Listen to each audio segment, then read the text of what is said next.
Greetings, friends, and welcome to Captain Samuel's I Guess You Do Need Pants to Kill a Man.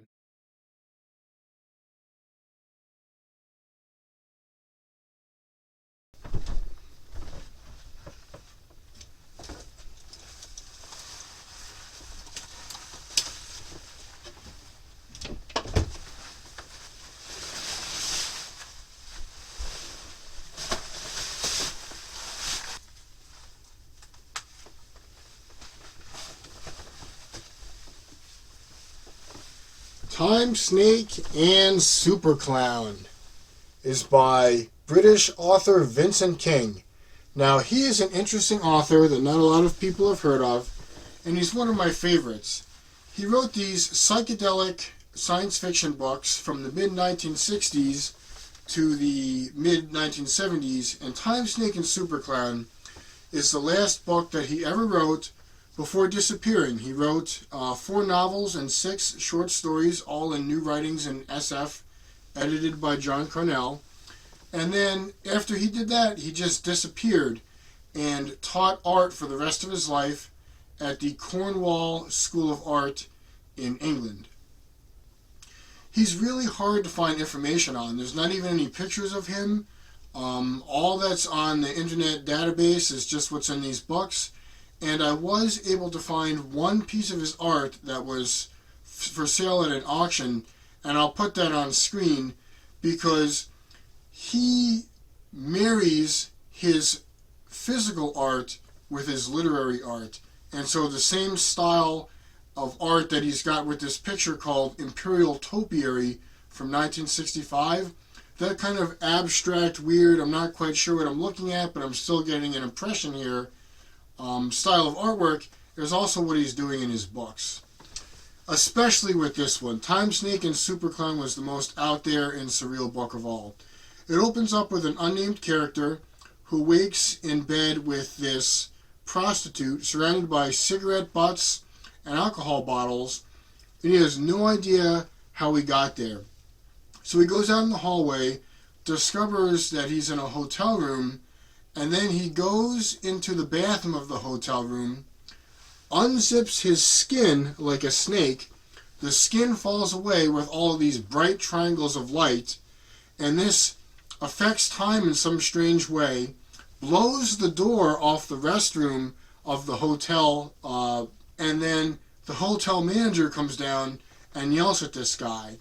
Then he makes a getaway out into space called this place called the Zone. And that woman that he woke up in bed with appears throughout the book as kind of this divine, beautiful figure, but also this torturous prankster. So he goes to this zone, then he goes back to Earth, and when he gets to Earth, the woman he woke up in bed with can also stop time, and while he's frozen in time, she takes off of his pants and underwear, puts a clown face on him, and then restarts time. So he's running through the park, pantless, and dressed as a clown while everybody's laughing at him, and his clown nose is honking like crazy. Also, just so you know, de-pantsings are a common theme in Vincent King books. I don't think I've had any author with as many de-pantsings as his. So the hotel manager also becomes this important figure who travels throughout time and space and also causes problems for the unnamed protagonist.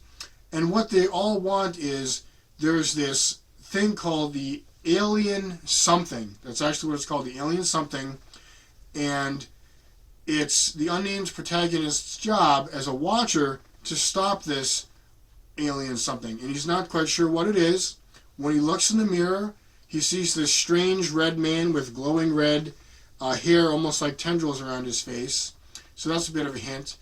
And the book is mostly just these really bizarre sequences. Running through the park dressed like a clown being laughed at.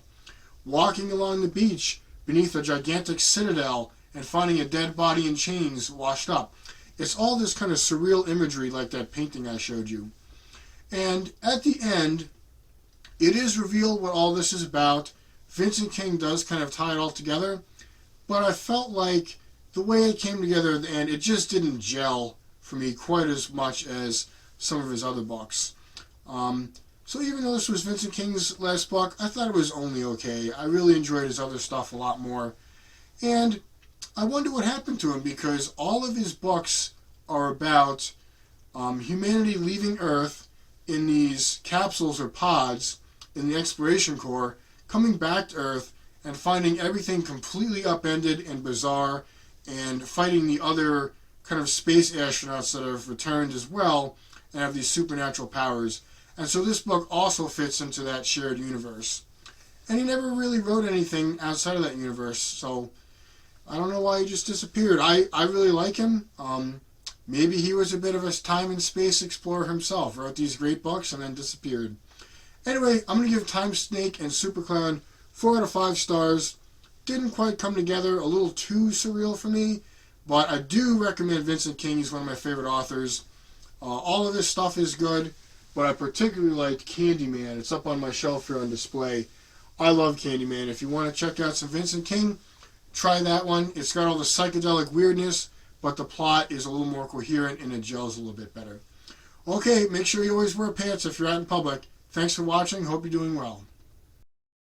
You know, now that I think of it, in my first book, does the character 8 wear pants?